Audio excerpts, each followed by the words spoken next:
Shalom, shalom, bien-aimés dans le Seigneur. Ce matin, par la grâce de Dieu, nous parlerons de la qualité du service dans le cadre de notre programme de prière intitulé Les prières victorieuses. Nous allons nous entretenir un temps si peu sur la qualité d'un bon serviteur. Ainsi, nous allons énumérer quelques sujets de prière qui nous permettra d'être des serviteurs agréables aux yeux de l'Éternel. Nous sommes dans le livre de 1 Corinthiens 15 au verset 58. La Bible dit: ainsi, mes frères et sœurs bien-aimés, soyez fermes, inébranlables, travaillez de mieux en mieux dans l'œuvre du Seigneur, sachant que votre travail n'est pas sans résultat dans le Seigneur. Nous lisons ce verset ce matin et nous comprenons qu'il y a trois clés que nous allons utiliser pour notre prière. L'apôtre Paul parle de trois choses pour avoir un résultat palpable, un résultat fort. La plupart du temps, les chrétiens parlent de service. Depuis que je suis au service de Dieu, je prie, je ne vois pas de résultat dans ma propre vie. Et il y a des plaintes de part et d'autre. On dirait à la fin que Dieu, c'est un arnaqueur, ou alors que Dieu ne respecte pas sa volonté dans notre vie, ou alors Dieu ne respecte pas les promesses qu'il nous a faites. Je ne pense pas que Dieu soit un scammer, que Dieu soit capable de nous promettre des choses et ne pas à la fin être capable de les accomplir. Je pense que c'est nous-mêmes le problème.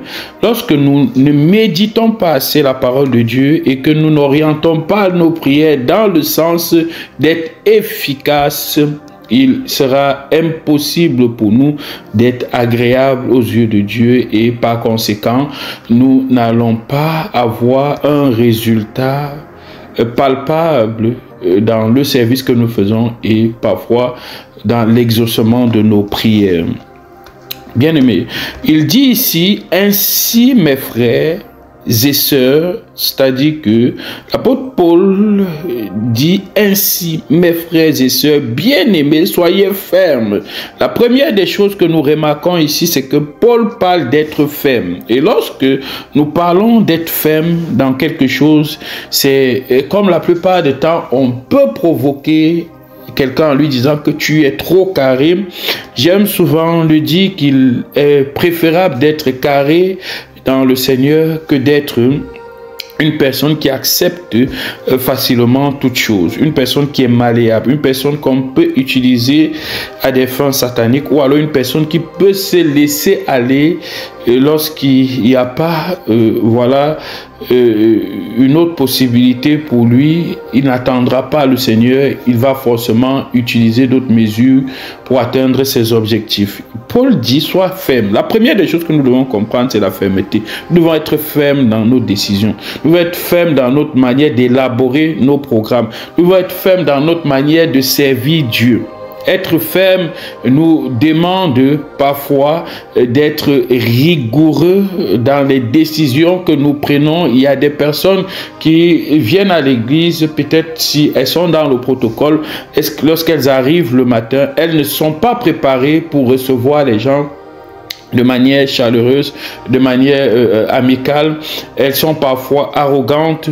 Parfois, lorsqu'elles ne sont pas arrogantes, elles n'ont pas prié pour que les gens arrivent à l'église à temps. Le protocole aussi a cette responsabilité-là, je suis désolé de vous le dire, de prier pour que, que l'église soit pleine. Il y a des personnes que, rien que parce qu'elles sont au protocole, la mauvaise aura qu'elles dégagent, la mauvaise pensée qu'elles dégagent peut entraîner des personnes qui sont nouvellement arrivées de ne plus venir, ou alors des personnes qui venait de manière fréquente, de ne plus venir parce que cette personne est au mauvais endroit et que cette personne ne mène pas une vie de prière appropriée. Ou alors cette personne n'est pas ferme parce que elle se lève le matin, se dit que comme je suis rien que protocolaire, j'irai me placer là et les gens viendront. Non, ça ne suffit pas, bien aimé. Il faut prier, il faut être ferme dans ton caractère protocolaire. La plupart du temps, les gens viennent à l'église au matin et lorsqu'on leur dit place-toi là,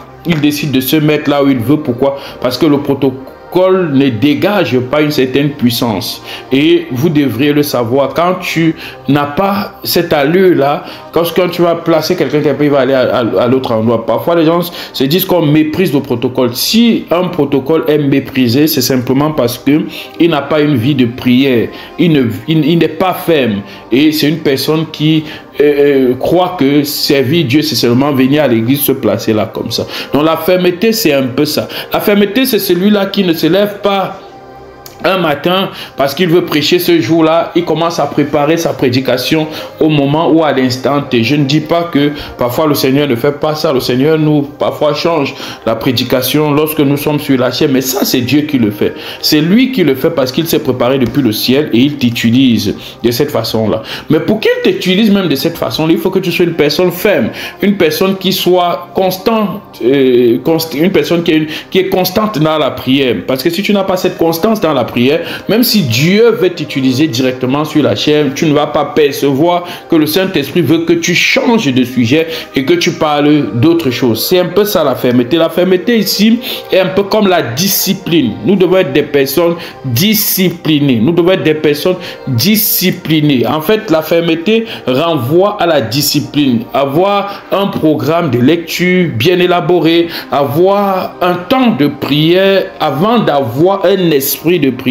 Ton temps de prière doit être respecté, ton temps de lecture doit être respecté, des moments que tu as, des moments d'intimité que tu devrais avoir avec le Seigneur. Il ne faut pas jouer avec ces temps-là et parfois troquer ce temps-là avec le temps du travail séculier, parce que il y a des personnes qui quelquefois, lorsqu'elles ont un contrat de travail ou alors lorsqu'elles doivent travailler pour des heures supplémentaires parce qu'elles voudront faire plus d'argent, peuvent annuler l'œuvre de Dieu au profit, voilà, de leur gain personnel. Mais je veux te dire que tu n'es pas une personne ferme en ce moment-là.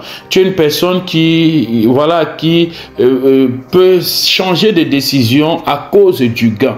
Et David va dire quelque part que le gain ne soit pas la priorité pour lui, que la priorité pour lui soit la présence de Dieu, le service de Dieu. Et nous devons être des personnes fermes comme David, des personnes qui, à cause du service de Dieu, sont capables de tout abandonner et de se mettre à l'œuvre, de prendre le service de Dieu au sérieux. Regardez, par exemple, dans un pays sérieux où les gens vont au travail, vous allez voir le pays prospérer, vous verrez comment le pays va prospérer. Pourquoi? Parce que les gens sont au travail à l'heure, les gens font leur travail avec fermeté, les gens ne s'inscrivent pas dans la corruption. N'oubliez pas que la corruption ne se limite pas sur l'aspect physique, elle se renvoie même sur l'aspect spirituel. D'ailleurs, elle débute même sur l'aspect spirituel. Il y a des personnes qui arrivent à corrompre leurs pensées, et lorsque ta pensée est déjà corrompue, elle sera facilement utilisée par l'ennemi. C'est pour ça que ce matin, je voudrais que toi et moi, nous prions pour la fermeté. Tu vas prier avec moi. Dis avec moi: Seigneur Jésus, je veux être une personne ferme. Je veux être une personne disciplinée dans ton œuvre. Au nom puissant de Jésus-Christ Nazareth. Seigneur, je déclare, je décrète que je suis une personne ferme. Je suis une personne disciplinée au nom puissant de Jésus-Christ Nazareth.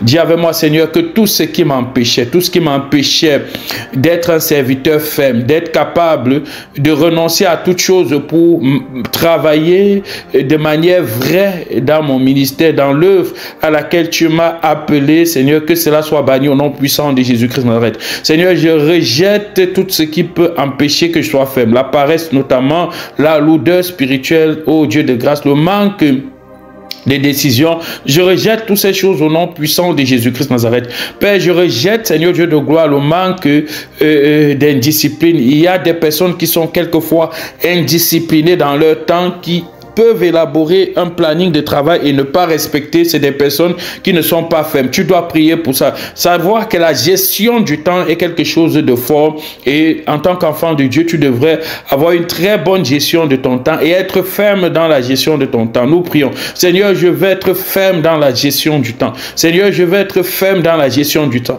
Je déclare au nom puissant de Jésus-Christ Nazareth que rien ne pourra annuler le temps de Dieu dans ma vie. Rien ne pourra annuler le temps de Dieu dans ma vie. Le temps de Dieu est un temps que je ne devrais pas utiliser pour autre chose, mais que je l'utiliserai uniquement pour la gloire de Dieu au nom puissant de Jésus-Christ de Nazareth. Je déclare que tout voleur de temps soit banni au nom puissant de Jésus-Christ de Nazareth. Je déclare que tout voleur de temps soit banni au nom puissant de Jésus-Christ de Nazareth. Je déclare au nom puissant de Jésus-Christ de Nazareth que tout ce qui travaille dans le but de m'amener à être indiscipliné tombe aujourd'hui au nom puissant de Jésus-Christ de Nazareth. Je déclare que tout ce qui m'empêche de travailler dans le but de la gloire de Dieu, d'être discipliné pour la gloire de Dieu, je brise cela au nom puissant de Jésus-Christ de Nazareth.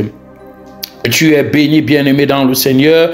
Tu vas continuer à prier comme ça, là, continuer à prier jusqu'à ce que tu sentes que l'œuvre de Dieu sera, que tu travailleras à l'œuvre du Seigneur de manière ferme au nom puissant de Jésus-Christ. Dans notre prochain programme, nous parlerons de la suite qui est être inébranlable, être inébranlable. Que Dieu te bénisse. Shalom, shalom.